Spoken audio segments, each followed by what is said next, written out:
Ceiling ফ্যানের capacitor কিভাবে ভালো বুঝবেন অথবা ক্যাপাসিটার কিভাবে লাগাবেন দেখুন এই ভিডিওতে।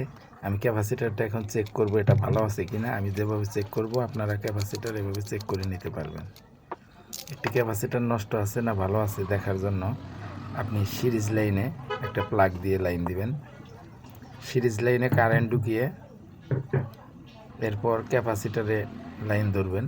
আমি কিন্তু সিরিজ লাইনে দিয়ে তারপরে ক্যাপাসিটারে ভোল্টেজ ঢুকাইতেছি।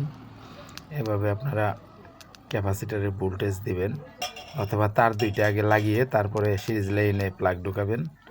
এভাবে আপনারা ক্যাপাসিটারে কারেন্ট ঢোকাবেন আগে সিরিজ লাইন থেকে। এরপর ক্যাপাসিটারে ভোল্টেজ ঢোকার পর দুইটা লাইন একাত্র করে শর্ট করাবেন। দেখেন আমি এখন দুইটা লাইন একাত্র করব, এখানে ফায়ারিং দিবে। যত বেশি ফায়ার হবে তত ক্যাপাসিটারটা ভালো আছে বুঝবেন। দেখেন ফায়ার হয়ে গেল, ক্যাপাসিটারটা অবশ্যই ভালো আছে। এভাবে আপনারা ক্যাপাসিটার ভালো মন্দ চিনে নেবেন। এখন ক্যাপাসিটার ভালো আছে, ক্যাপাসিটারটি কিভাবে ফ্যানে লাগাতে হবে দেখেন।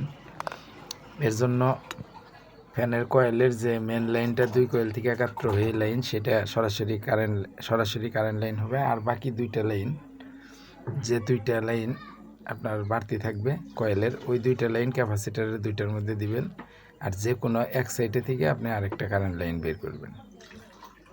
ওই দেখেন আপনি কারেন্টের যে দুইটা তার থাকবে, একটা সরাসরি গেছে, আরেকটা আমি ক্যাপাসিটারের যে কয়েল থেকে দুইটা তার ক্যাপাসিটার আসছে এখানে একটা সাইডে লাগিয়ে দিতেছি।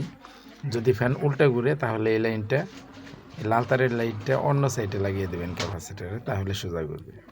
আমি যেভাবে লাগাইছি আমি সোজাভাবেই লাগাইছি, এখন সোজাভাবেই ঘুরবে। আর আপনার কাছে যদি উল্টা হয়ে যায় তাহলে ক্যাপাসিটার অন্য লাইনের সাথে লাগাবেন। এখন আমি কারেন্টে দিয়ে ফ্যানটা চেক করব। দেখেন ফ্যান ঠিক হয়ে গেছে। এভাবে আপনারা ফ্যানের ক্যাপাসিটার চেক করে লাগাবেন। ভিডিওটি ভালো লাগলে দিল ইলেকট্রনিক্স চ্যানেল থেকে ধন্যবাদ।